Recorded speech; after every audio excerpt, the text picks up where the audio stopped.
The distinguished panel here tonight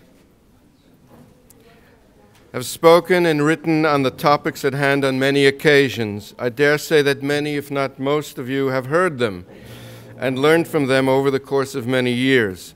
They hardly require introduction, but all the same, I would like to present them briefly. Erwin Cutler is an emeritus professor of law at McGill University, a scholar and practitioner in the field of international law, a distinguished parliamentarian in Canada, and active on the international human rights scene.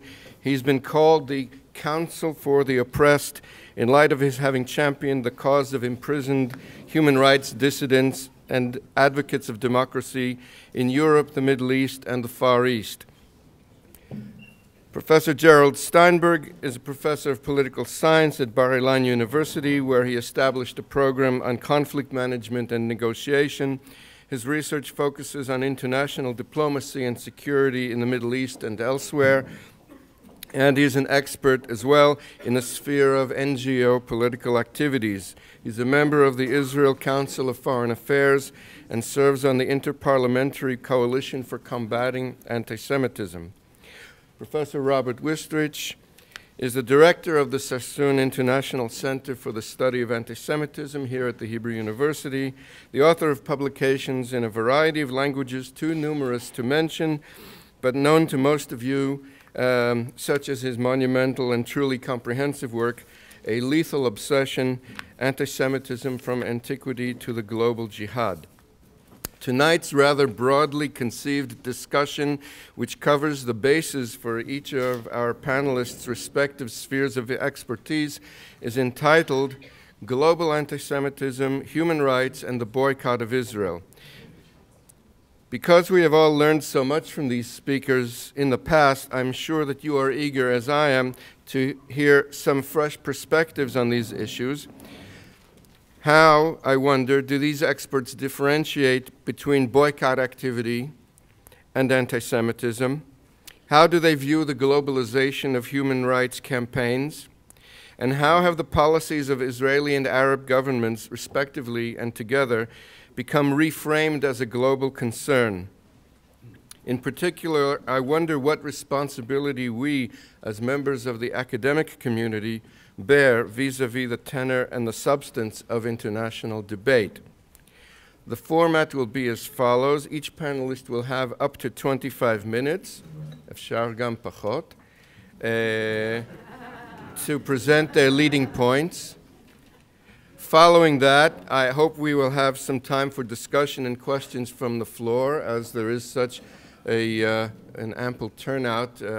The more time we have left at the end, the better, for some give and take, and hopefully we'll conclude the evening at 8:15.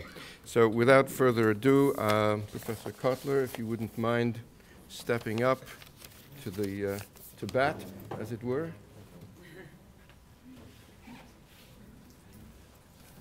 Thank you, Mr. Chairman. I'll try to take your words of Shar Gam Pachot to heart in the main, because as you can probably hear, I've got a bit of a flu, so I'm not sure how long my voice will hold out. So I'm delighted to be here and to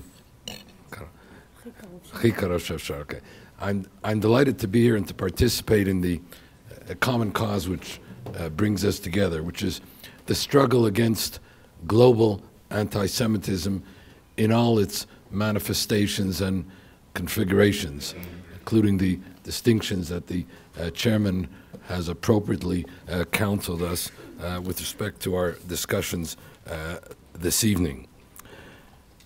And as it happens, we meet at a rather critical moment in this struggle against anti-Semitism. In the aftermath of the events in France, and I was intrigued by when I looked at, for example, the discussion of the events in France in the front page of the Herald Tribune in the New York Times, and so it referred to the fact 4 hostages are killed along with 3 terrorists.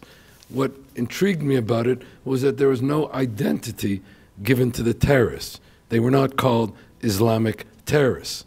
There was no identity given to the hostages. They were not called Jewish hostages. There was a kind of airbrushing away of both of the responsibility of the perpetrators of the attack, and this has been almost a constant refrain, as if it is almost politically incorrect to refer to them as having been not only Islamic terrorists, but in fact inspired by their own acknowledgement by the tenets of radical Islam, and having held out specifically to go about their mission of the killing of Jews. And similarly, the airbrushing away of the identity of the victims reminded me of the fact that I suspect that had it not been for the assault on Charlie Hebdo and what occurred there, we might not have known about what occurred in the supermarket thereafter. And I say that because the attack on the supermarket was only the latest in a set of attacks against Jews in France, where there had been some 5 attacks in the last 10 days alone. The whole against a backdrop of what I would call a tipping point for anti-Semitism that manifested itself in what is sometimes called the Israel-Hamas war of last summer, but was really the Hamas terrorist war against Israel, which began long before last summer and which still continues anchored in their own Hamas covenant, which we should take as seriously as they do, and which not only, as most of us know, publicly calls for the destruction of Israel and the killing of Jews wherever they may be. But if one will read that Hamas covenant, you will see that the Jews are held out, the Jews, not Israelis, the Jews are held out as being responsible for all the evils of the world, including the French Revolution, including the First World War, including the Second World War, and I can go on. In fact, they even blame the Jews for the First World War, which ended, as they put it, the Islamic Caliphate at the time. So all these things converge together. And I recall that when I tabled some years ago, the Hamas charter in the Canadian Parliament and read from its proceedings, as I've excerpted from them to you this evening, there was a sense of surprise, if not shock, amongst my colleagues. Even those who had heard references being made to the Hamas charter as being something that calls for the destruction of Israel and the killing of Israel, did not fully appreciate the extensiveness of the anti-Semitic tropes that underpin those public genocidal calls. And yes, that's what they are, and we should not sanitize it by trying to call it something less or something else. But if truth be told, we have been witnessing not only since last summer and since. Last summer was the tipping point in what I would call the internationalization and globalization of anti-Semitism, both during and after the Hamas war. But in fact, we have been witnessing for some 40 years now an old, new, globalizing, sophisticated, virulent, and even lethal anti-Semitism that has been developing often incrementally, mostly imperceptibly, unduly indulgently, which found its first international juridical expression in the Zionism is Racism resolution, and we're now on the eve of the 40th anniversary of that resolution, but where we have gone dramatically beyond that, and where what we are witnessing today is a series of manifestations of that globalized anti-Semitism. And for purposes of time, I'm going to organize my remarks around 3 manifestations of the global anti-Semitism. The first is what I would call genocidal anti-Semitism. This is not a term that I use lightly or easily.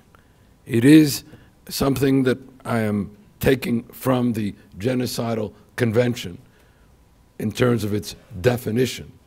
And whereas the Supreme Court of Canada put it in the Mugesera case, wherein they ordered the deportation of Leon Mugesera, a Rwandan who had sought refugee status in Canada when he came to Canada in 1992, but where he was prosecuted for his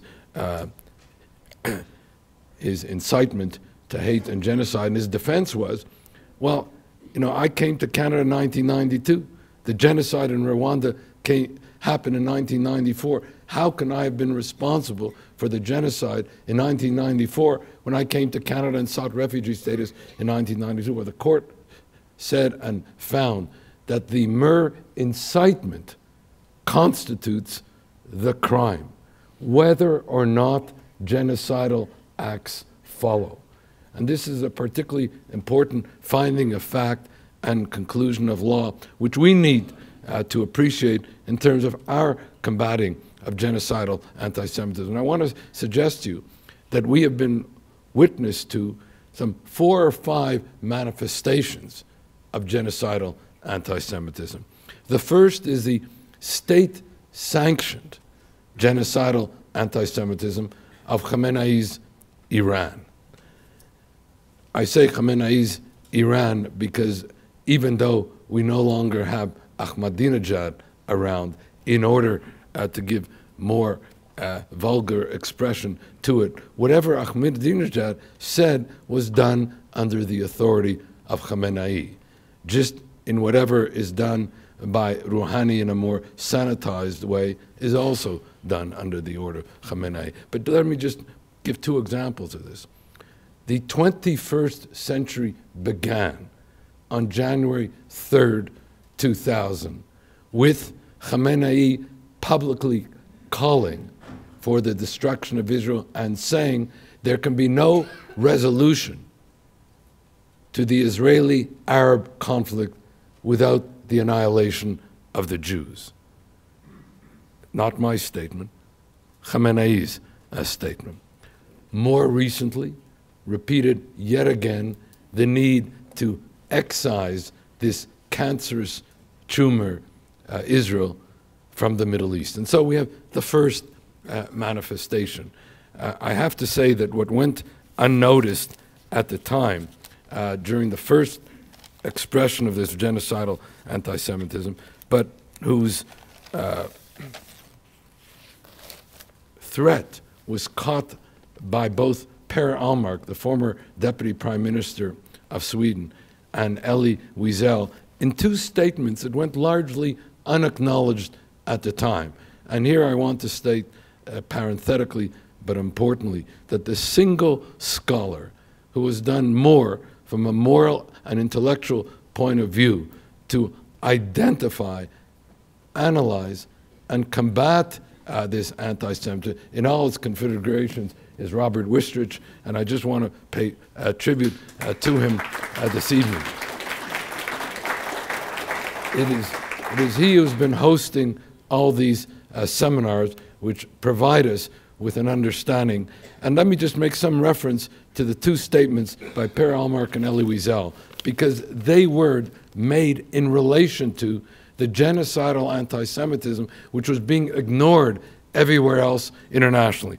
Here is Per Ahlmark, close to 14 years ago, and I'm quoting, "Compared to most previous anti-Jewish outbreaks, this new anti-Semitism is often less directed against individual Jews, but is directed primarily against the collective Jew, the State of Israel.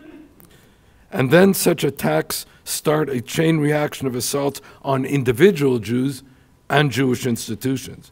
In the past, the most dangerous anti-Semites were those who wanted to make the world Judenrein, free of Jews. Today, the most dangerous anti-Semites might be those who want to make the world Judenstadtrein, free of a Jewish state." And not long thereafter, Elie Wiesel was moved to say, and I quote, "May I share with you the feeling of urgency, if not," and this is 14 years ago, "if not emergency, that we believe anti-Semitism represents and calls for. I have not felt the way I feel now since 1945. I feel there are reasons for us to be concerned, even afraid. Now is the time to mobilize the efforts of all of humanity," which inspired the coming together first in London in 2009 and then in Ottawa in 2010 of an international parliamentary conference to combat anti-Semitism, which adopted first the London Declaration, second the Ottawa Protocol to combat anti-Semitism, and made specific reference to this genocidal anti-Semitism, to which I now wish to refer and summarize briefly. So I mentioned the first expression of it as being that of state-sanctioned anti-Semitism. The second is the genocidal anti-Semitism as manifested by the terrorist surrogates of Iran, such as Hamas and Hezbollah, and I've already spoken of Hamas in that regard. The third are the religious fatwas that are issued by imams, and in the immediate aftermath of the Hamas war this summer, you found genocidal fatwas being issued but going unacknowledged, let alone unaddressed and combated, from Spain to Belgium to Berlin to Paris, and also, of course, always here in the Middle East itself. So that was the third manifestation of genocidal anti. The fourth was what I would call popular and populist anti-Semitism in the streets. Those crude calls which spoke of Jews to the gas, burn the Jews, that which I myself witnessed in demonstrations in Europe this past summer, which I know Robert witnessed as well, and where the leaders of the French Jewish community, the German Jewish community, the Belgian Jewish community, each of whom, in speaking with me, said they had not seen anything like it since the end of the Second World War, and that it was reminiscent of the atmospherics of the late 30s, and that it bare not only understanding but combating. So that was the fourth manifestation. And the fifth, of course, is that with all the mention of radical Islam in all its configurations, of which ISIS is the most prominent, the one thing that often gets ignored is that one of the common themes in this radical Islam is also its genocidal anti-Semitism, where yes, there are other infidels other than the Jews that are included in that kind of genocidal reflux, but where, yet again, the Jews are singled out, and so you have this critical mass, and therefore you have France, and I know Robert will make some reference to it, and you have the war this past summer. The second type of anti-Semitism to which I wish to refer, and I can sum up the first one that I just gave you in terms of genocidal anti-Semitism, it involves the toxic convergence of the advocacy of the most horrific of crimes, namely genocide, embedded in the most ugly of hatreds, namely anti-Semitism, and finding expression in the call for acts of terror, if not a holy war against the Jews. And so it is that Israel and the Jewish people become the only state and the only people in the world today that are the standing targets of 5 manifestations of genocidal anti-Semitism, which brings me to the second form of anti-Semitism which bears concern. And that is, just as Israel and the Jewish people are the standing targets alone in that regard, they are also held out as embodying all the evils of the world. In other words, as I said, the Zionism is racism resolution, which, as the late Senator Daniel Moynihan put it at the time, gave the abomination of anti-Semitism the appearance of international legal sanction. That is modest in comparison to the critical mass of indictments that are now visited upon Israel and the Jewish people in terms of the references, for example, to Israel as being imperialist, colonialist, racist, apartheid, Nazi, accused of ethnic cleansing, child killers. A recent front page cover story on Newsweek magazine referred to Israel as being really the child killers of Gaza in very graphic terms. It almost again went unnoticed because we've become inured to this type of indictment. But let there be no mistake about it. This second manifestation attempts, in effect, to portray Israel as the enemy of all that is good and the repository of all that is evil. And when I say that this type of anti-Semitism has been developing and proceeding incrementally, what went unnoticed under the radar screen 40 years ago, at the same time that you had the Zionism as racism resolution, what went unnoticed then was the following that took place under the auspices of the United Nations specialized agency, where Israel was held out to be the enemy of all that is good and the repository of all that is evil as follows. In the resolution of the International Labor Organization, which held Israel out to be the enemy of workers' rights for its repression of Palestinian rights. The enemy of health, the resolution of the World Health Organization, which condemned Israel for its mass poisonings of Palestinians on the West Bank. This is 40 years ago, not now. The enemy of culture in the resolution of UNESCO, which condemned Israel for the desecration of Palestinian holy sites in the West Bank and Jerusalem. The enemy of women, which condemned Israel in the United Nations Commission on Women's Rights, condemning Israel for its repression of Palestinian women's rights. The enemy of peace, where Israel was condemned in the UN General Assembly as being a non-peace-loving nation. And finally, is the enemy of human rights in the resolution of the then UN Commission on Human Rights, the predecessor to the UN Council on Human Rights, which condemned Israel for its mass violations of Palestinian human rights. And so 40 years ago, Israel was held out to be the enemy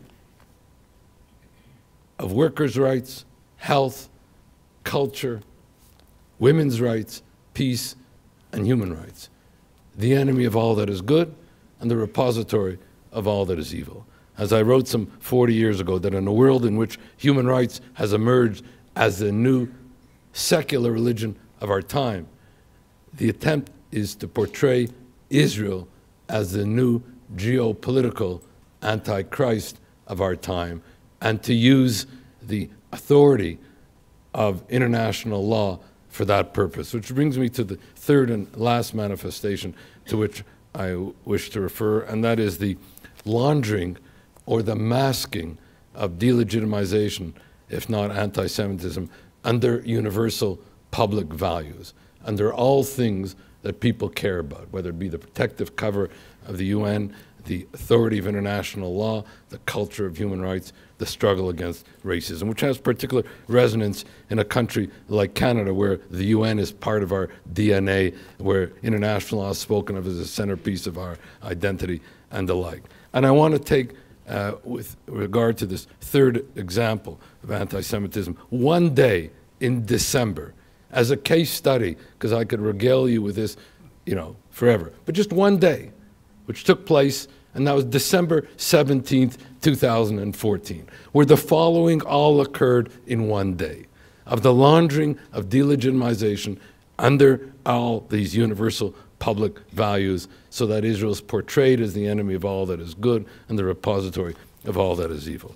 First, you had the gathering of the contracting parties of the Geneva Convention, which convened for the third time ever in 50 years, interestingly enough, all three times only with respect to Israel. Note the contracting parties to the Geneva Convention never were convened for any mass atrocity ever, anywhere, except for Israel. But they convened on December 17th, yet again, with regard to Israel's violations of international humanitarian law, etc., etc.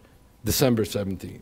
On the same day, which appeared at first fortuitously until I examined it a little bit more fully and realized that it was happening also strategically, the European Court of Justice on that day declassified Hamas as a terrorist agency.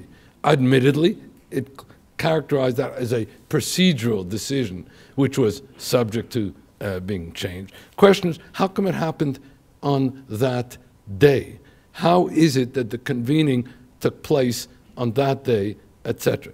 The third thing, on that particular day, was a decision by the European Parliament with respect to the recognition of Palestine as an independent state. On the same time, that is on that day, the European Parliament rejected a proposal to set up a working group to examine anti-Semitism in Europe. Just a working group. On the same day, all this was happening. And on the same day, you had condemnations by the UN General Assembly with respect to Israel, so that by the end of December 2014, with this I close, there were 20 UN General Assembly resolutions condemning Israel, and only 4 General Assembly resolutions condemning any of the other countries in the world. A dramatic case study of the singling out of one particular state for differential and discriminatory indictment, which in this configuration of the application of double standards with regard to singling out of a Jewish state or the state of Israel for differential and discriminatory treatment involves what might be called the legalization of anti-Semitism, or more disturbingly almost, the laundering of that legalization and the universal public values. So as I said, with this I conclude, Israel is held out to be the enemy of all that is good and the repository of all that is evil, and this happens with the imprimatur of the United Nations, the authority of international law, the culture of human rights, and the struggle against evil in the world today. Thank you.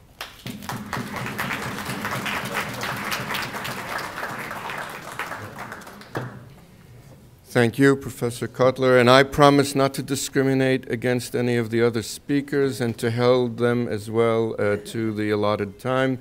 Professor Wistrich.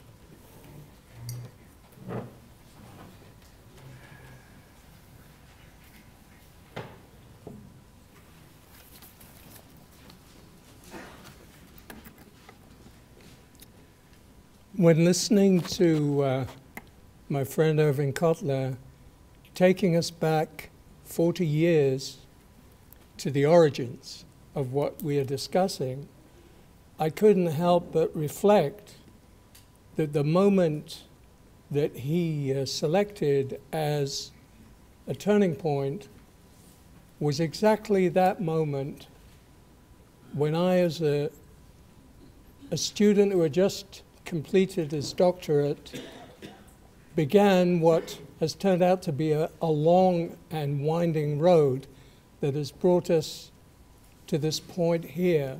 It was that Zionism as racism resolution of the United Nations and its immediate consequences on British campuses, which I experienced at that time, a kind of prologue to the boycott movement, the BDS movement, that we are very much mindful of today.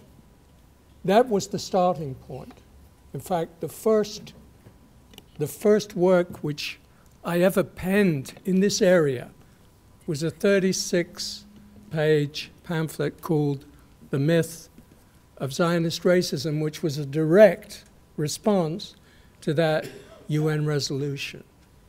And I do think that when we think about the globalization, which is the first part of our, as it were, headline of tonight's discussion, that is a pertinent starting point. But I see some differences between then and now.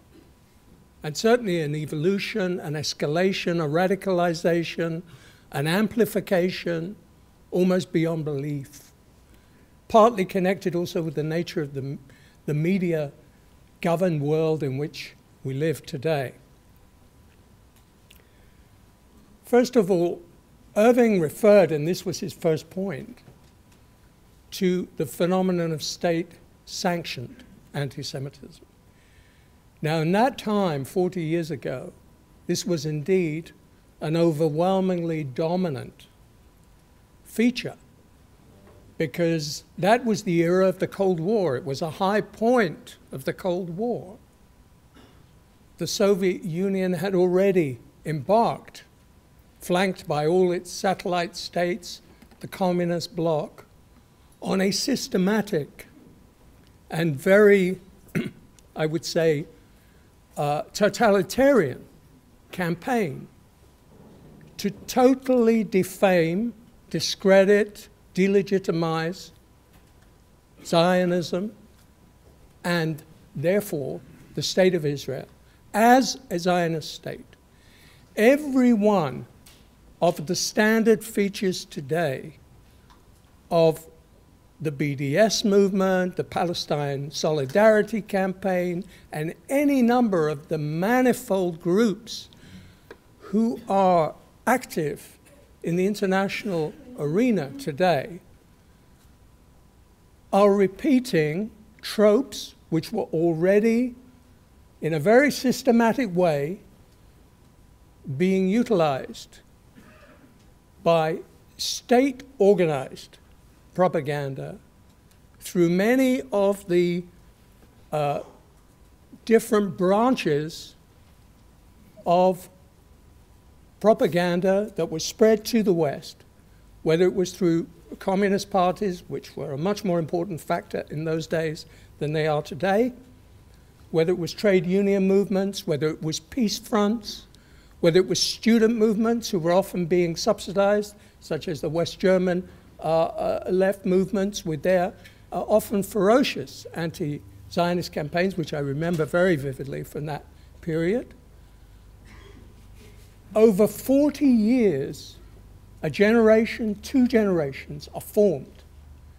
People who reached high positions, who are actually leaders in many fields, from politics through culture, the media, and so on, in Europe and elsewhere, were formed in that time. And they were influenced by the endless repetitions regarding Zionism, the whole amalgams which Irving referred to. Zionism is racism. Israel is an apartheid state. Zionism is colonialism. Zionism is fascism. Zionism is based on ethnic cleansing of Palestinians. And we could go down a long list of these mantras, these slogans, these cliches, which are repeated ad nauseam in our own time. There seems to be almost no limit to the capacity of people to repeat uncritically, without any serious analysis, what any of these slogans actually mean. So I think it's useful to remember that that was an early stage. But today, in the world we live in, I think globalized anti-Semitism has come to mean something much more insidious in some ways and more difficult to counteract and to combat. Although it's still true that states sponsor and support and encourage anti-Semitism, it's certainly true in the Arab world, it is true in Iran, it's true in a number of other countries like Venezuela, in a slightly different form. This is not the predominant feature. I would say that in a way what has happened is that globalized anti-Semitism has become less vertical and more horizontal. And it's expanded into almost every pocket, every sector of civil society. There are almost no areas of public opinion that have not been contaminated in some way by a certain kind of anti-Zionism, anti-Israelism mixed with, often spilling over into, and sometimes brazenly anti-Semitic. There are nuances here. It is not true even today that there is an absolute convergence. And I've always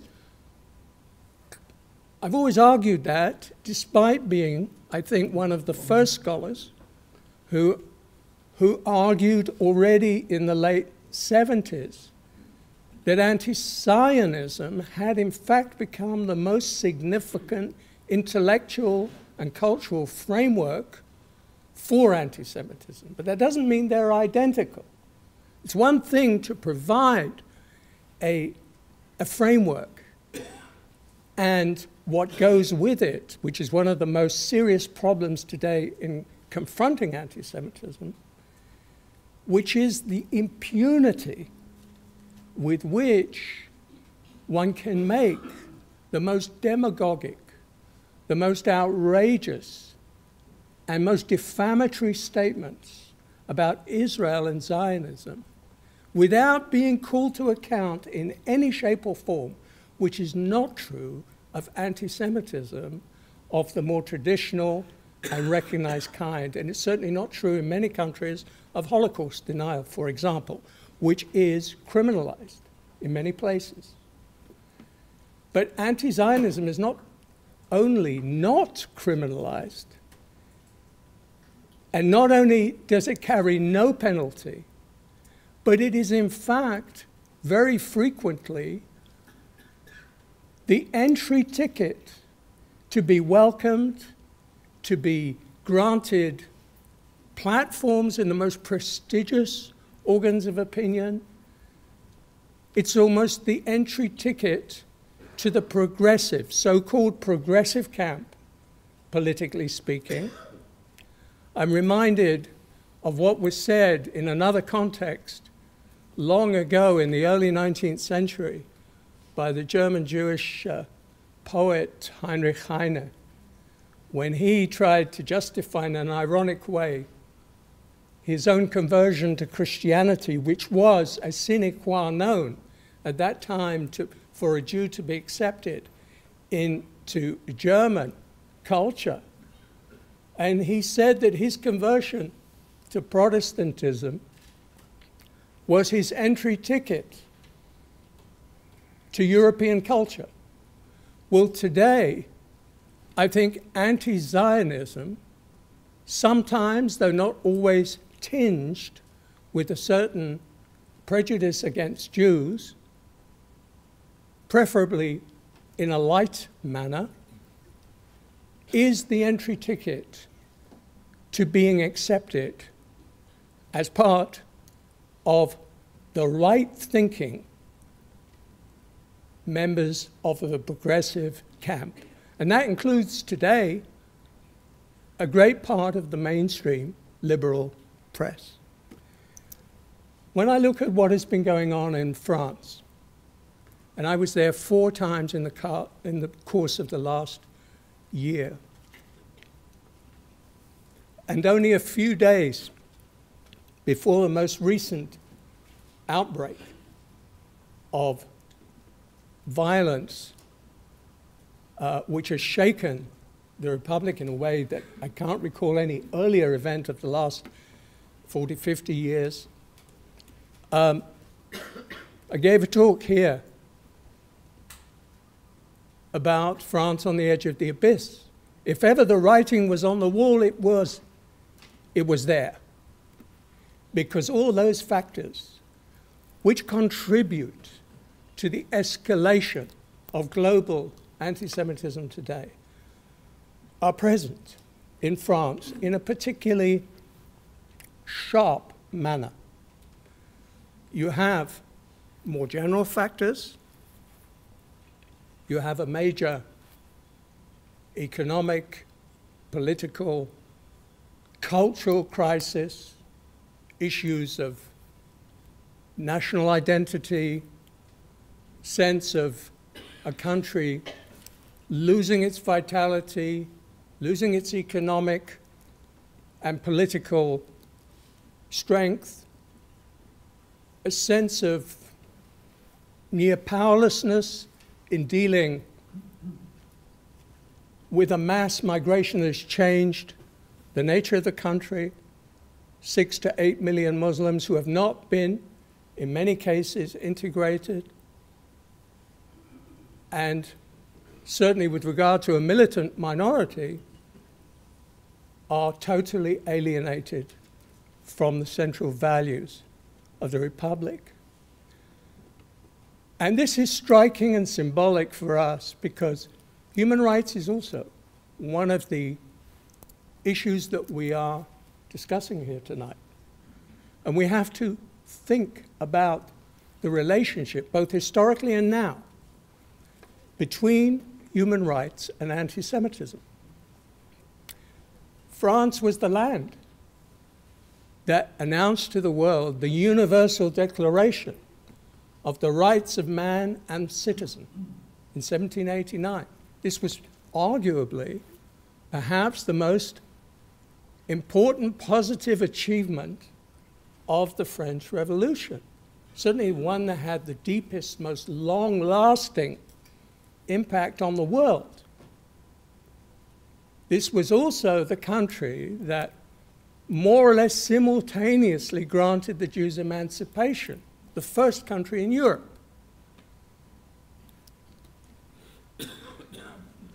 The fact that what we see unraveling before our eyes in France is taking place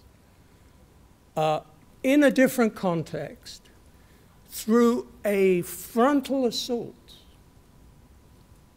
on the core values of the French Republic, but the universal values, those which I think that's what explains why the leaders of 40 different countries actually came to march in the streets of Paris, is because of that symbolic echo that this also coincides with the fact that the jihadi assault is also simultaneously and not accidentally directed against the Jewish citizens of France, whatever the pretext, revenge for Palestine, etc. This too is not by chance. And I have to say I have mixed feelings about the response to this. On the one level, one cannot fail to be impressed when 3.7 million people descend into the streets, and 1.5 million in Paris alone, in defense of fundamental liberties that they understand have been assaulted. Of course, the question of the Jews, the supermarket assault, Hyper Kasher, name of the store, the fact that 4 Jewish citizens were brutally gunned down, 4 others were critically wounded. There were a number of Jews also among the casualties of the assault on the satirical magazine that was less advertised. I think part of the elites in the country, part of the media, but not all, did pay some attention to that.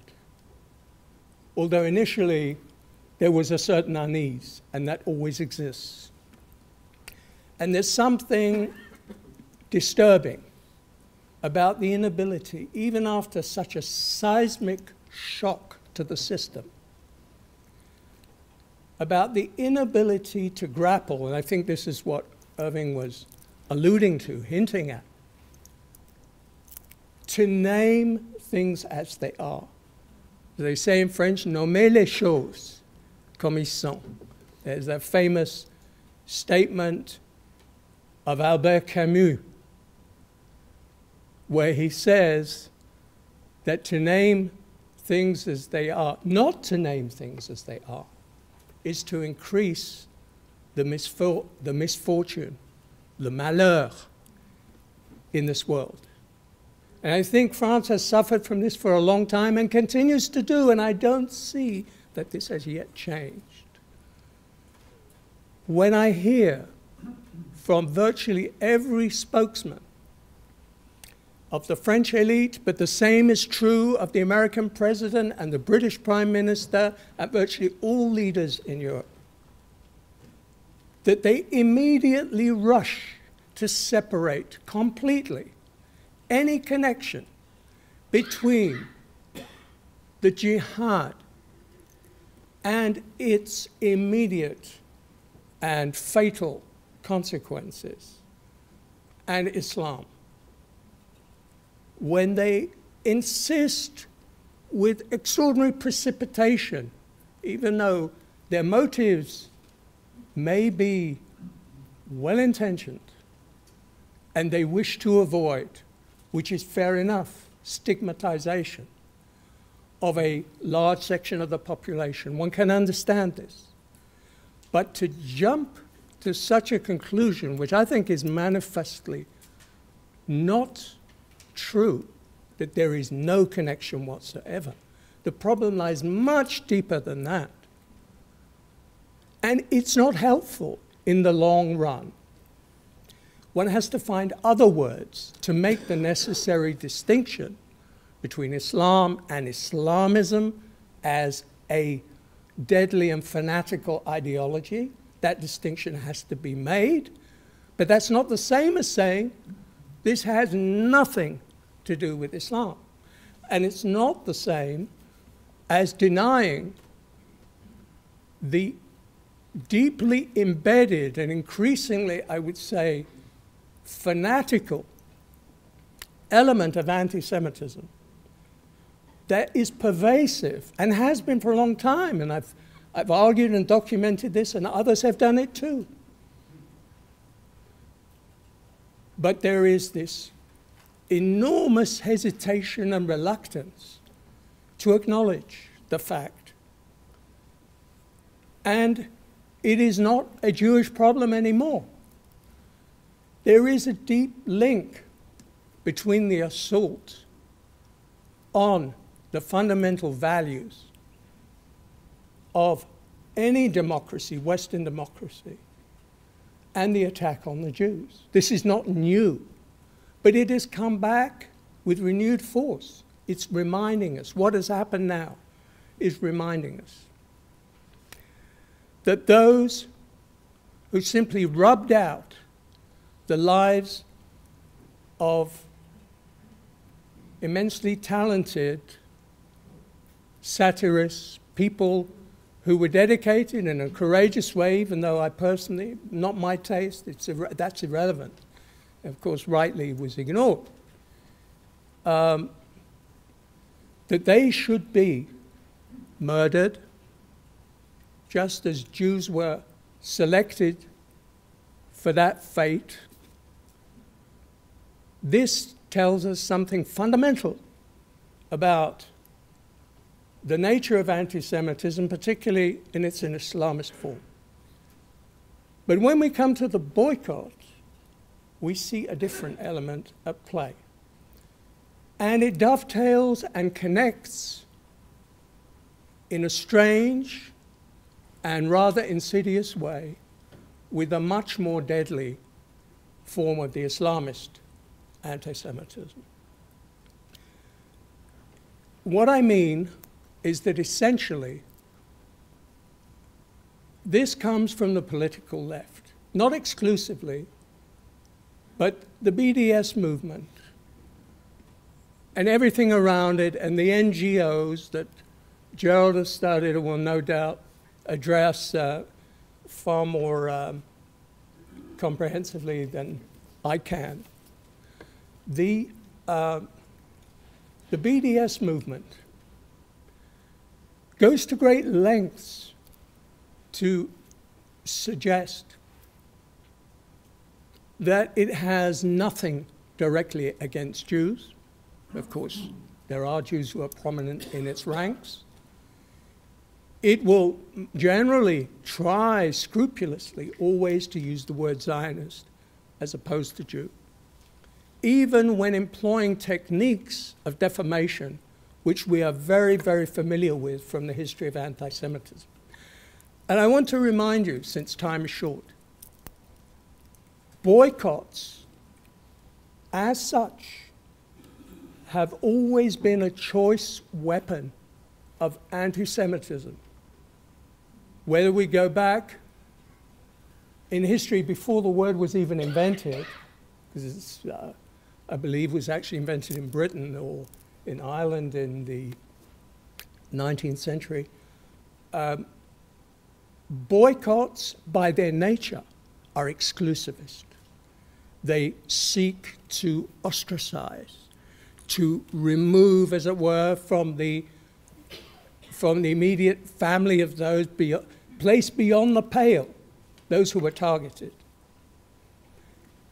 And the boycott movement, in the way that it singles out, and there is this case of singling out that is extremely important here, because if boycotts are not practiced against any other group, irrespective of the atrocities, of the violations of international law and human rights, but only one country, as with the Human Rights Council, which is the most notorious example of many others,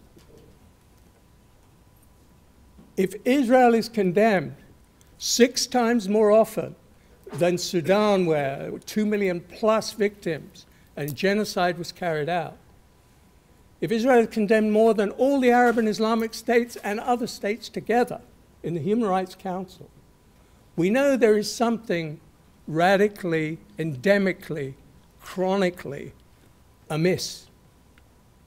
And there is no way to account for this except in terms of a deep-rooted and a very, I would say, insistent and malevolent determination to bring about the destruction of the Jewish state. And this, it seems to me, is also the message of the most recent book that I have been able to read on this matter. Do you remember the title? The exact title of that book? Your book? No, not my book. The book that you gave me. Ah, the argument against the anti-Israel boycott. Yes, the argument against the, well, that's not quite the title, but that's the subject. It's close. It's close. I think there the case is made, albeit not all authors necessarily do it in the same way or agree with each other, that at the end of the day, the real objective, the ultimate goal of the boycott movement does indeed belong in the history of anti-Semitism, because it seeks to bring about the demise and the destruction of the Jewish state. Thank you.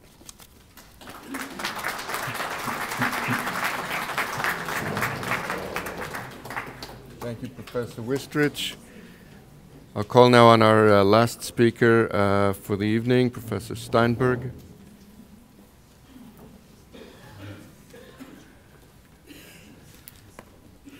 Thank you. I was going to start by saying on this happy note, but I'm not sure that's an appropriate continuation. But I do want to thank the organizers, all the people who came out. The fact that you're in a filled up this large room tells us on this evening, cold evening in Jerusalem, says that there are many people who take this issue seriously, and I think that's an important message, perhaps also for this campus, to understand how important the issues of this form of modern anti-Semitism, of the anti-Semitism directed at the collective Jew, at the state of Israel, is becoming, and how much we need to work on this. I want to thank also both Professor Kotler and Professor Wistrich. Mekol belamdai hiskalti. I've learned from all my teachers, and in this area that I have now, not consciously or not deliberately, back when I started after the infamous Durban conference that Professor Kotler was unfortunately a participant in from the Canadian delegation. Not unfortunate that he was, of his contributions, but unfortunate because he had to go to that travesty. But that really was the beginning of my understanding of the need to analyze these issues from a political point of view. And if I have something to contribute, it is precisely from that perspective. I'm going to look at this not only from a political point of view, but also from a micro point of view, from the details, the dirty details, and they are very dirty. How this boycott, this BDS movement actually works.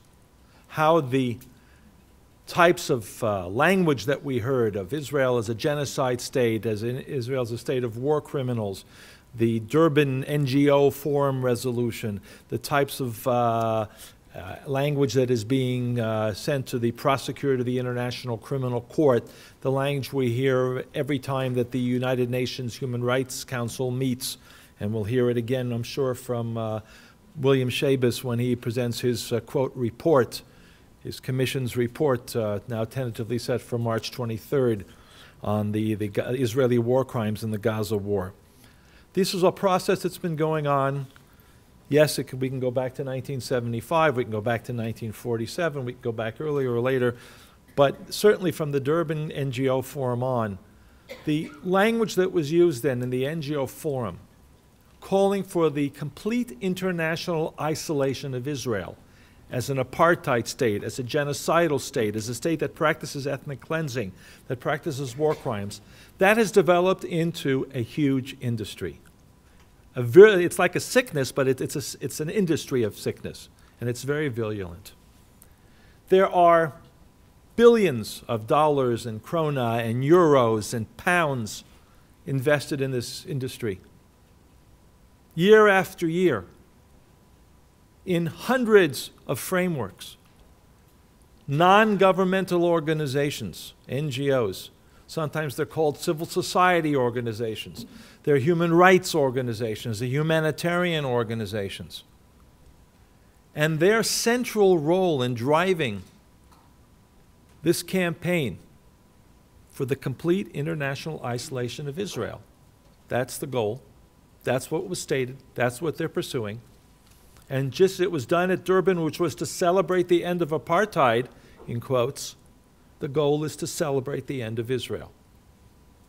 And it is a huge industry. With all of this money and many organizations, day after day, week after week, in almost every media platform, academic platform, diplomatic platform, you hear this grinding attack against Israel. So it's almost impossible to escape. So much so that now more and more young Jews it's like a Stockholm syndrome.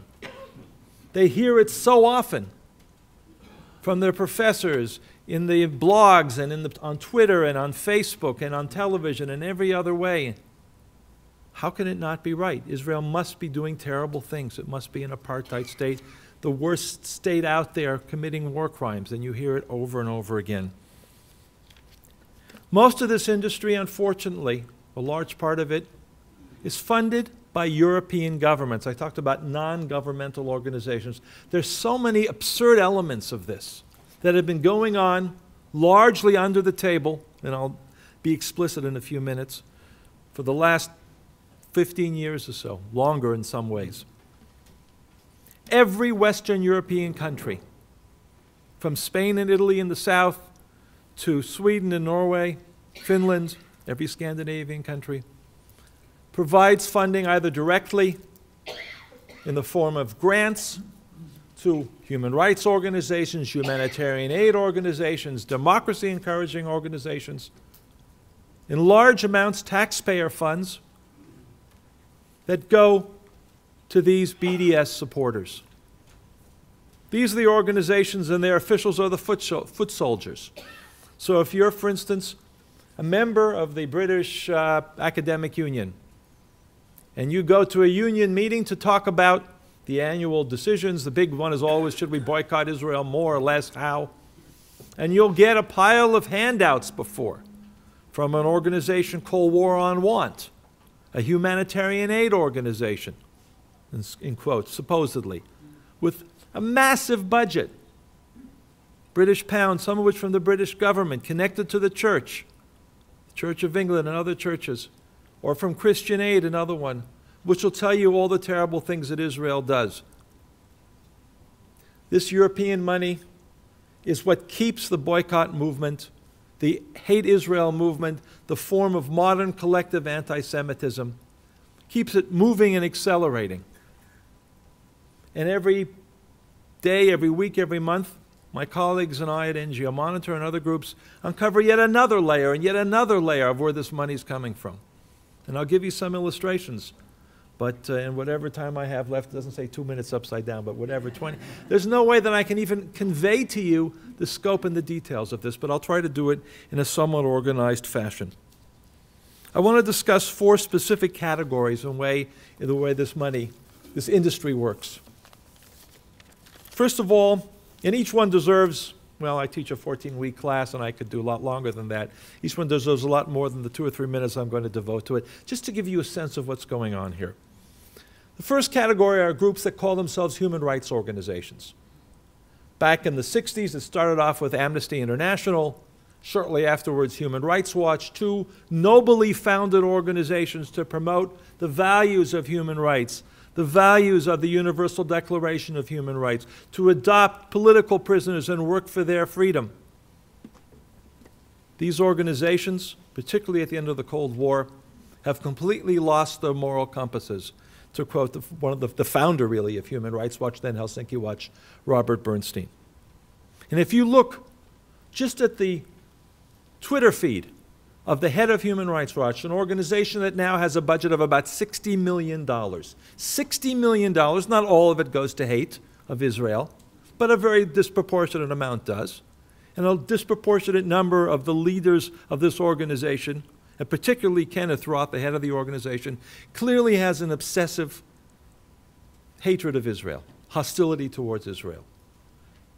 And yesterday, if you look almost any day, if you look during the war in July, the Gaza war, at the language that he used, or if you looked yesterday at a couple of his tweets, and they're 140 characters, and I encourage people to look at it because you really unmask what's going on there. But it's same in their reports and their publications and their testimonies and everything else. And he cannot say anything about the victims of terrorism related to Israel or the Middle East without throwing in there, because of the occupation, because of Israeli war crimes in Gaza. There's obviously no connection between the two, between the killing of the Jews in the supermarket in Paris or the massacre of the cartoonists. But Kenneth Roth cannot but show us his deep hostility towards Israel. And that's millions of dollars a year. And almost every possible platform at every meeting at the Human Rights Council, constantly lobbying journalists, and it seeps into the New York Times, and it seeps into the Guardian. It's more than seeps into the Guardian. And in almost every other place. And of course, and I'll just put this in parenthesis as part of my introduction. Now I've got to put this on my CV. As the only person, the only Israeli talking head or pundit who was ever banned from the Associated Press, because I say things that are critical of these human rights organizations, of Amnesty and Human Rights Watch. And we say things that, for instance, that they have no methodology, that their massive reports that are quoted in the United Nations publications about Israeli war crimes have no foundation, in fact, because they don't even know how to do research. It's all a facade. So the human rights organizations, or rather the groups that claim to promote human rights, both the international superpowers, Human Rights Watch and Amnesty, and the dozens and hundreds that exist, Israeli groups, Palestinian groups, Al-Haq, Al-Mazan. Al-Haq is run by someone by the name of Shawan Jabarin. Shawan Jabarin is denied entry into Jordan and often exit from Israel because of an alleged connection with a terrorist organization called the Popular Front for the Liberation of Palestine. This is the head of one of the most visible, most respected, in quotes, Palestinian human rights groups, Al-Haq, with a lot of money to lobby for their agenda, which is exactly the agenda of hating Israel, of looking for the destruction of Israel, using that same language, and very closely intertwined with Human Rights Watch, with Amnesty, with other groups. The second category are the church groups. And I have to say we were a little bit slow in picking up on this because it's somewhat masked, becoming a little more and more obvious. I mentioned Christian Aid in the UK. Trocail, I think I don't pronounce it exactly right, an Irish, massive, government-based Irish aid group. Humanitarian aid through a church. It's a Catholic church-based organization. ICO, which is an ecumenical Christian organization in Holland. Brit voor die Welt, one of a number of German government-funded humanitarian aid groups. The name tells you what they think they claim to be doing. And so many others. Again, from the south to the north, there are 15 or so different, at least in each and every country, with budgets. ICO, the Dutch group that funds Electronic Intifada, one of the leaders of the BDS movement. The leader of Electronic Intifada is someone named Ali Abu Nima.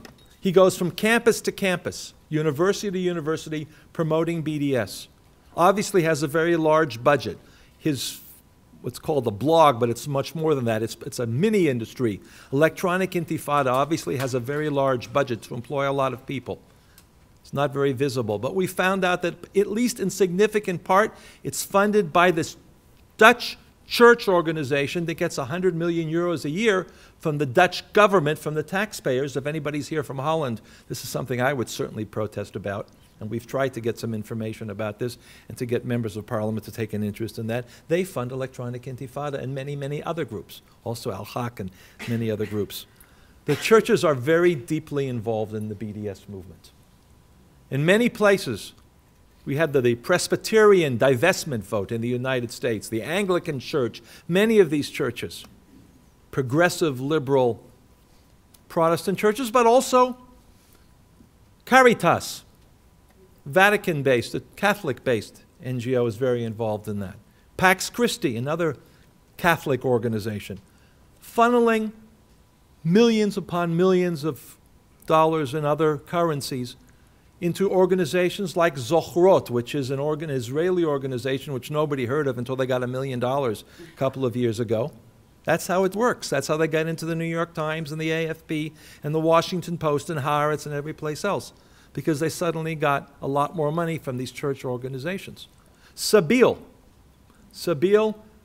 whose leader, Naim Matik, Palestinian Christian, goes around the world using very blatant classical theological, that's where the 2 points meet, as Robert Ristich and others have pointed out, classic theological anti-Semitic themes, saying things like the suffering of the Palestinians is the equivalent of the daily crucifixion of Christ.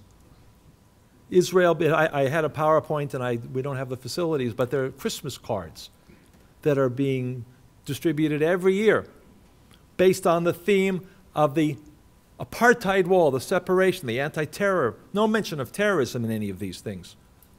And you have Israeli soldiers and, of course, Jesus and his family coming to Bethlehem on Christmas and being stopped at the checkpoint by these terrible Israeli soldiers. These are classic theological themes which are promoted year after year throughout Europe. And Sabeel, the Presbyterians and other groups are very much involved in one other aspect which has to be taken into account. In many cases, you have a handful of people who stand up and say, I'm Jewish, and you're right. Israel is a terrible country. Israel commits war crimes. Israel commits apartheid and genocide and other things. A group like the Jewish Voices for Peace, and it always comes down to money. $1 million all of a sudden from a secret donor gets them to travel to all of these places where they're honored guests to provide the fig leaf of what the Presbyterians and others, Anglicans, think is legitimacy because, well, we can't be anti-Semitic because we have a couple of Jews. Now, we're not even sure that the majority of the members of the Jewish Voices of Peace are even Jewish. Another secretive organization. But that shows you how deep this process works and how much the money feeds it. The third framework, and again, I know I'm doing this in very short order. I'm waiting for the gavel to come down. The third framework are the medical NGOs. What could possibly be worse? It's even worse than being responsible for killing Christ. That those terrible Jews at the checkpoint, the Israelis, are killing Palestinian babies before they're born by not allowing their mothers to get through the checkpoints. Or, as was advertised and written about a few years ago, causes diabetes in Gaza.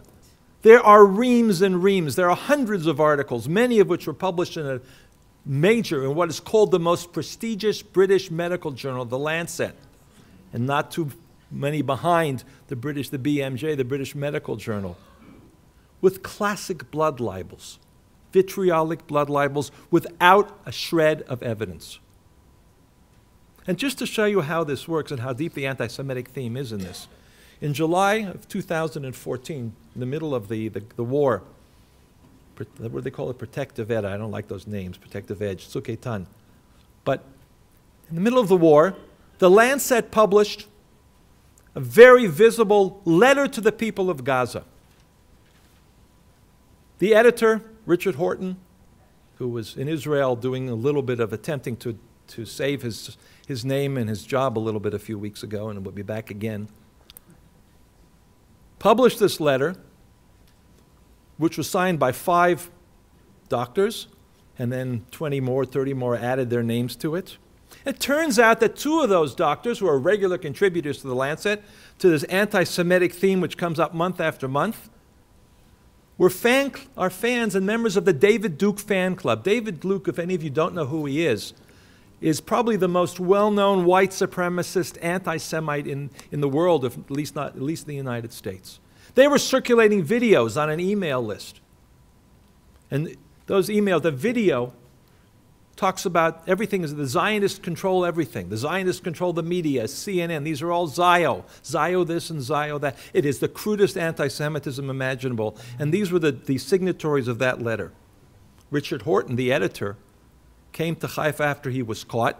And it was, again, the way we got it out there was because it was published in the Daily Telegraph in the UK. It was naming and shaming, a point that I will make at the end, because this can be countered. And when he was caught, he rushed over for the first time, found somebody to invite him, went to Rambam Hospital, and said he deeply, deeply regretted the publication of this letter because it created friction. It created a divide. Not because it was anti-Semitic, not because it was filled with lies, not because it promoted the type of violence and hatred of Israel and of Jews that we see. The editor should no longer be the editor after this history. The owners, the publishers of the Lancet, the Elsevier Corporation, should issue an apology and start from scratch. And there are many others in this framework as well. The fourth framework is the humanitarian NGOs. Humanitarian groups do wonderful things, right?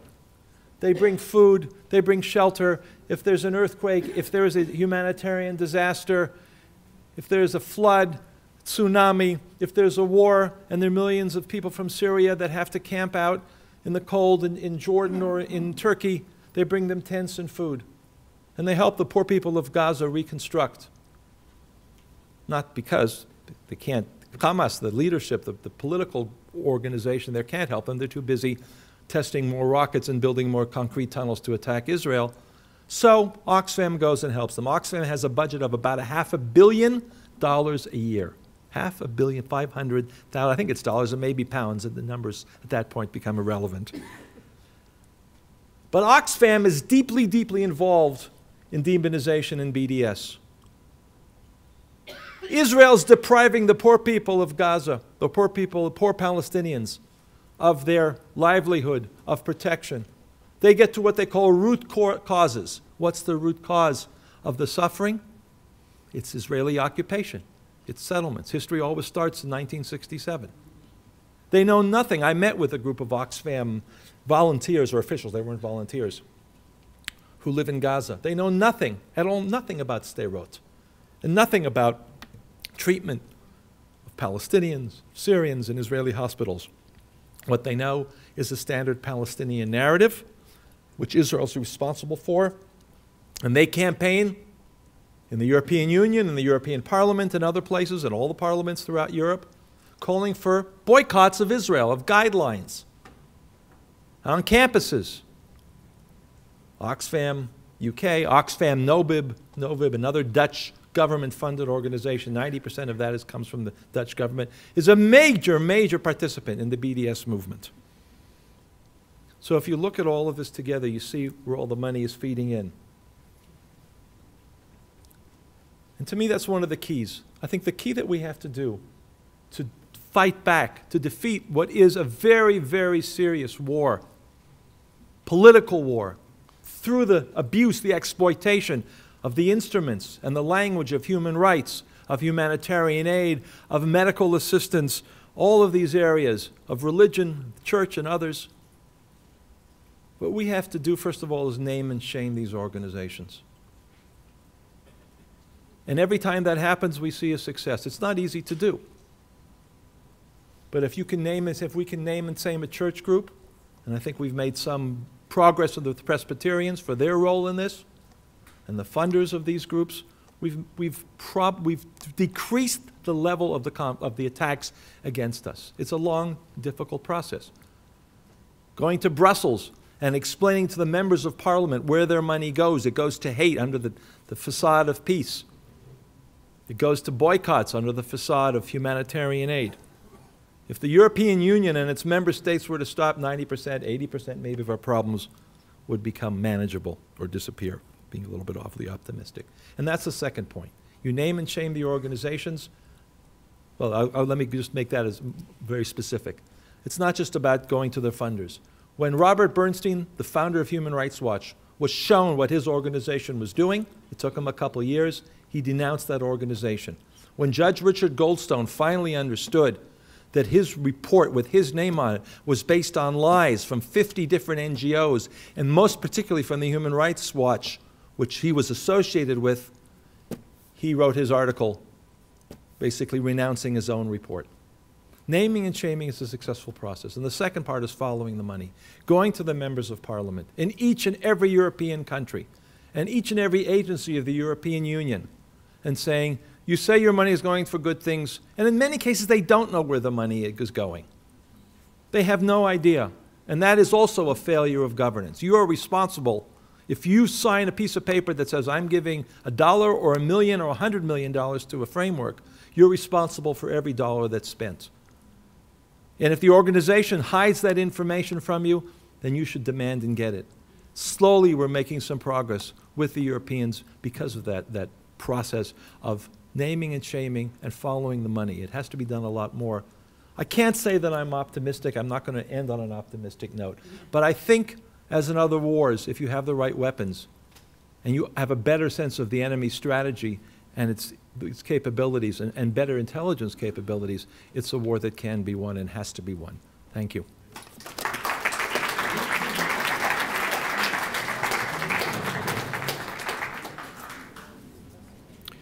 So, thank you again to our three speakers. We do have a short period for discussion, and if I may, I will take the opportunity of being in the chair to say that what we've heard tonight is obviously a very deep concern to all of us, I'm sure. But in the interests of fair debate and discussion, I would have to point out that we've heard a battery of extremely strong consensus down the table, up and down the table. Now perhaps we might have a bit of time for any question or comment, brief and to the point, that is willing to raise questions, critical inquiry challenges of one sort or another, so that a little bit of give and take can take place somewhat around the edges of the discussion so far. Yes, sir.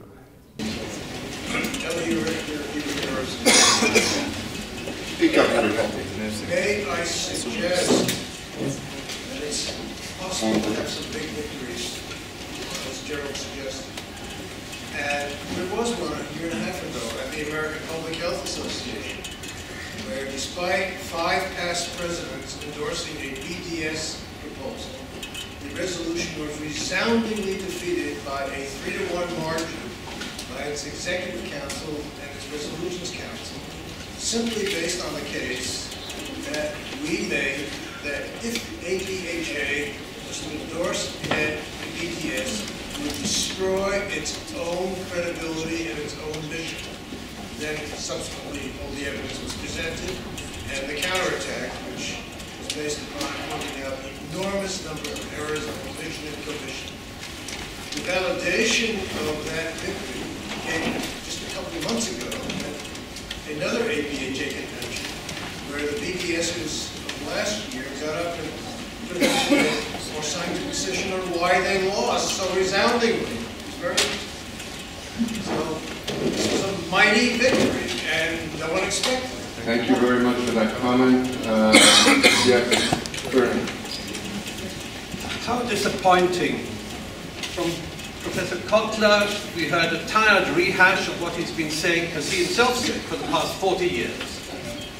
From Professor Wistridge, we heard him complain that the British and other prime ministers have failed to draw a distinction between Islam and, or rather that they do draw a distinction between Islam and extreme Islamists, without considering for a single moment the possibility that there might be a similar problem of drawing a distinction between the extremist rabbis who talk about getting rid of the Arabs and mainstream Judaism.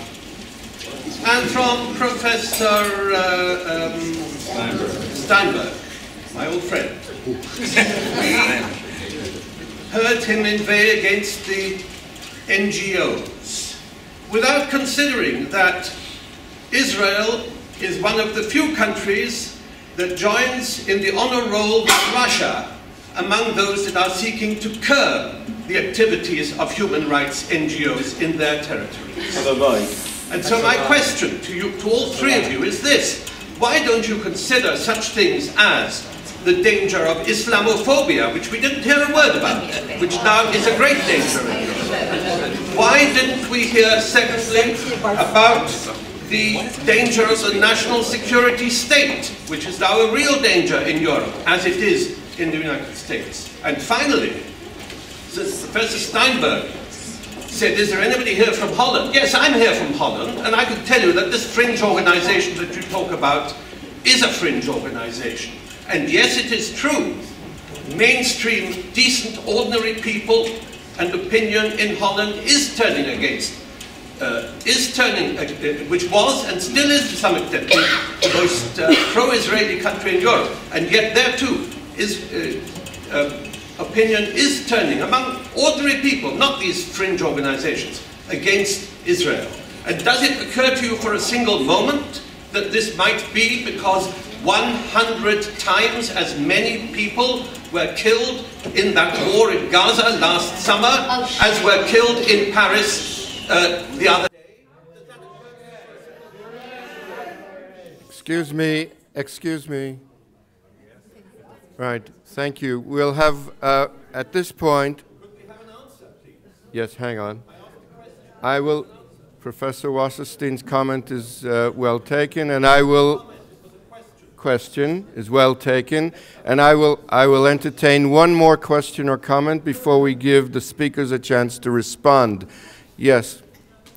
I would like to touch upon also what he said. I would like to ask all three of you, each from your own perspective, to what extent does Israeli academia contribute to everything you have been speaking about? NGOs, academia, and this issue of perhaps encouraging or assisting in the anti-Israel view outside of the country. I admit it, it's my fault. Right, so we have three comments, and I'm wondering if now we could have some brief response from any or all of you. The first was the comment about the success in combating BDS in a professional organization. The second comment, question, or series of questions from Professor Wasserstein, and the third question about the role of Israeli academics, which, again, ani makar chet, as an Israeli academic, it wasn't me. Should I start with this? I guess since Bernard's pointed questions were directed to some degree, a significant degree at me, I will deal with them. You know, analogies, we all specialized academics love analogies. So the analogy between Putin's Russia and Israel is an intriguing one, but it's completely false. Let's be careful here. No legislation exists, has been passed, that restricts the ability of what are called non-governmental organizations to take money from foreign governments. In the United States, there is such legislation, Foreign Agents Registration Act. And this, in the next year, I think we're likely to see some more. Now, are you going to tell me that Obama's United States is like Putin's Russia? So I think we have to be very careful and not make these grand labels. It's a problem, and a problem has to be dealt with in a democratic way. And to deny that the problem exists is like denying a serious illness until it really comes and explodes. ICO, the Christian humanitarian organization that funds Electronic Intifada, among other groups, is a fringe organization with a budget of at least 100 million euros a year, so you may be slightly out of date, and there are other examples like that. So these are serious issues, and they need to be taken seriously. Just a quick comment to Ruti Bloom on Israeli academics. I'll repeat what I said earlier, maybe with a little bit more emphasis, and my colleagues may disagree, but I do see it as a Stockholm syndrome. I was here last week for a discussion of the Minerva Center on civil society. And really what I saw was it's the accusation that we all agree with each other. Well, there they almost all agreed with each other also, but very much from the opposite side of the fence. It was all our fault. And if it wasn't for the occupation and for settlements and for Netanyahu, it's always Bibi's fault particularly, then none of this stuff, none of the boycotts would happen. And in fact, we often hear from a small but vocal group of academics that this is something that's like the David Landau quote when he was editor of Haaretz to Condoleezza Rice, that you should force Israel to take its own medicine, do what it needs to do, force Israel to get out of the territories and settlements, which is very democratic. They're uncomfortable. I can understand that. They don't like to go to conferences or get uninvited to conferences, or they have to deal with Israel. So the easiest thing is to blame the victim. That's how I look at a lot of this. Thank you very much. Professor Rushdi? Yes, I'd like to begin with Ruthie Bloom's question, and of course one's on tricky ground here at the Hebrew University.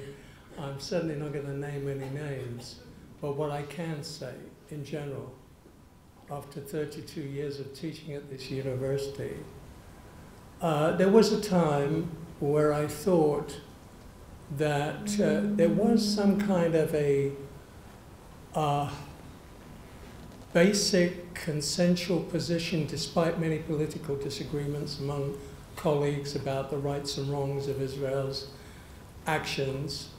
And I felt in recent years a distinct note of, whether it coming from extreme frustration, from all kinds of motivations I wouldn't even care to go into, something actually even of an irrational and strident, I know they'll probably apply the same criteria to myself, but I don't care, hysterical tone in the levels of animosity expressed, whether it's about Israel's policies and governments, which is legitimate, or more deeply and questionably about the very raison d'etre of the existence of this country. But the more serious issue, which I think you're really alluding to, is not that. It's the indisputable fact, and here I speak as somebody that has followed as closely as anyone else that I know, what influences the people who are the real haters of Israel. I'm not talking about critics. I'm talking about haters and defamers, and how often they use the comments, even of people I could describe as colleagues, right? Although they're not that numerous, thank God, but they exist. How frequently they use them as crown witnesses for their prosecution, and how little those same people seem to care about that. And in fact, having questioned one or two of them about this very issue, having actually brought some evidence, say, doesn't this bother you that you are quoted by this or that anti-Semite and I give chapter and verse, and this is the use that is made of your statements? And the answer is no. Total disregard and lack of interest in this. And I confess, I speak for myself, I'm appalled by that, really shocked by that aspect of it. Not by the criticism, but by that. And I think that sometimes, there is something in our national psyche, big generalization I know, which is disturbed, and perhaps not surprisingly, by 2,000 years of exile and persecution and oppression. And that carries its own weight. And that's my view, and I stick to it. With regard to the rather intemperate, I thought, and arrogant comments, and very ill-informed, I have to say, which heard previously, I'll confine myself only to the specific one that was addressed to me. I'll slightly elaborate. In the current wave of comments resulting from the terror attacks in France and so on, I follow very closely on a daily basis the French media itself, but also the international media.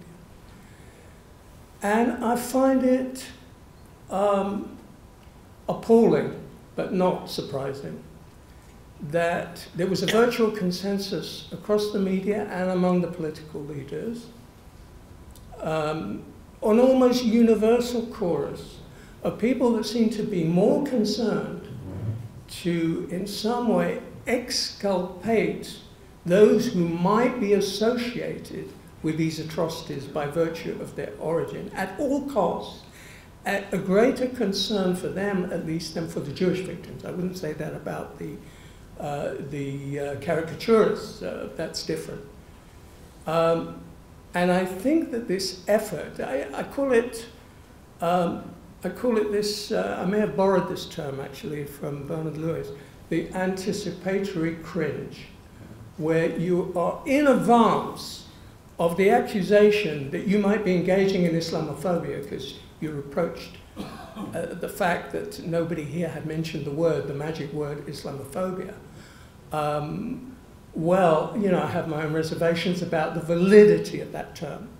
Personally, I prefer anti-Arab racism. Personally, I prefer, I don't like the word phobia. I don't think it's very precise.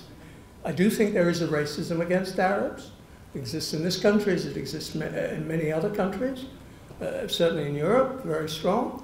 There is hostility to Islam, part of which is rational, partly irrational, but certainly can be understood. And it's not necessarily phobic.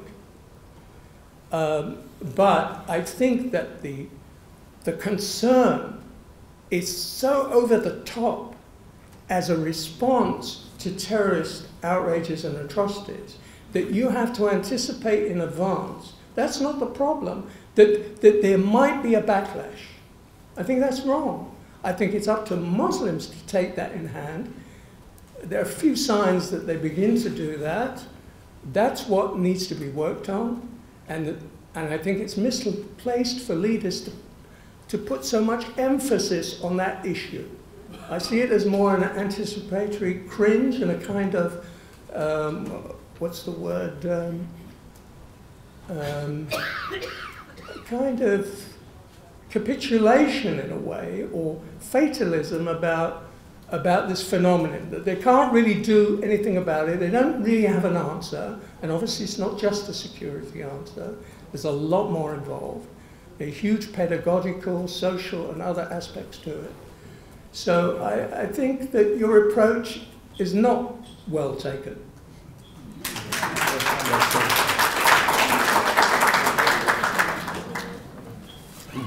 Okay, excuse me. I accept the charge that I was rehashing aspects about anti-Semitism. It is the oldest and most enduring of hatreds. Plus ça change, plus c'est la même chose. So as a historian, you will know that I cannot rewrite history, but maybe try to explain some of it.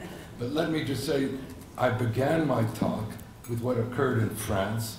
I ended my talk with what occurred on December 17th in International Committee, both of which were not rehashing, both of which were dramatic case studies of what in fact is the continuation in other forms and configurations of this oldest and most enduring of hatred.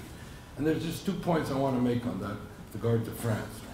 And that is, when we ignore or marginalize and sanitize acts of anti-Semitism, as has been occurring, this has a fallout for the countering of terrorism, because it means you're not going to, in fact, follow the intelligence you need. You're not going to get the shared information. You're not going to get effective law enforcement. And that's why it's important for democracies to take all forms of racism seriously, but particularly the oldest and most enduring and most sustaining and most dynamic and most radical of hatreds, namely anti-Semitism. That's the first thing. The second thing has to do with what I mentioned on December 17th.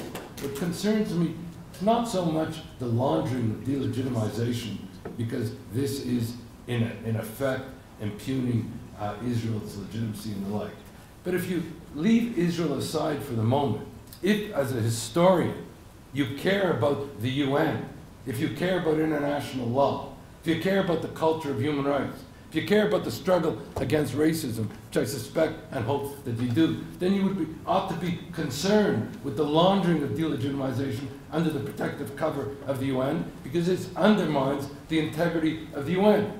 You ought to be concerned about the laundering of delegitimization and anti-Semitism under the authority of international law, because this erodes the authority of international law. You have to be concerned about delegitimization under the culture of human rights, because that corrupts the culture of human rights. And you have to be concerned about the laundering of anti-Semitism under the struggle against racism, because if you refer to Israel as an apartheid state, and apartheid is referred to in international law as a crime against humanity, then what you're saying is that Israel is a crime against humanity. And whatever things that Israel may do, it is not a crime against humanity. And to call it an apartheid state is to demean the real struggle against the real apartheid, which I witnessed up close, and I'm not sure you did. I know what the real apartheid is like.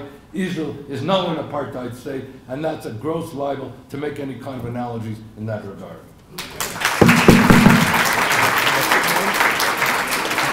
I just want to answer Eli Richter's point for just a minute. I want to answer Eli Richter's point because it was very important. Very quickly. Eli, your point about the success is extremely important, and I want to emphasize that and also acknowledge your role in that. Because in the American Public Health Association, it took a combination of solid research. It wasn't an emotional response. It was a response based on taking apart all of those libels that both Robert and Erwin talked about that were embodied in the resolutions.